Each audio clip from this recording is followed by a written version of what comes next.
طلاق 2 بار تک ہے، یعنی 2 بار تک شوہر چاہے تو عدت کے اندر بیوی کو اچھے طریقے سے واپس رکھ سکتا ہے یا اچھے طریقے سے رخصت کر سکتا ہے۔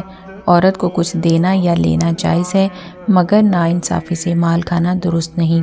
اگر دونوں کو ڈر ہو کہ وہ اللہ کی حدیں پوری نہیں کر پائیں گے تو عورت کچھ مال دے کر علیحدگی لے سکتی ہے، اسے خلا کہتے ہیں۔ یہ سب اللہ کی بندھی ہوئی حدیں ہیں، ان سے آگے نہیں جانا چاہیے۔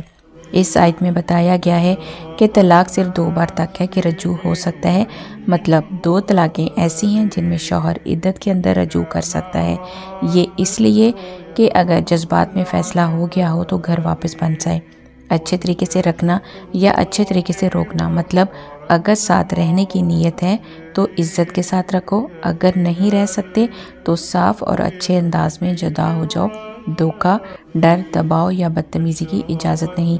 اگر ایسا کرو گے تو جان لو اللہ جلد حساب لینے والا ہے، اور اگر عورت کو لگے کہ وہ اس رشتے میں انصاف سے نہیں چل سکتی تو اسے حق ہے کہ خلا لے لے۔ اس صورت میں اسے اپنا حق معاف کرنا ہوگا۔ یہ ظلم نہیں ہے بلکہ ایسا حل ہے جس سے دونوں کا دل صاف رہتا ہے۔ نبی صلی اللہ علیہ وآلہ وسلم نے خلا عورت جمیلہ کے معاملے میں دیا تھا، جب اس نے کہا کہ وہ اپنے شوہر کے دین اخلاق پر اعتراض نہیں، مگر اس کے ساتھ نبھا مشکل ہے۔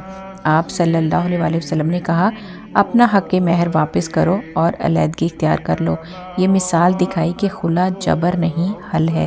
جزاک اللہ خیرا کثیرا۔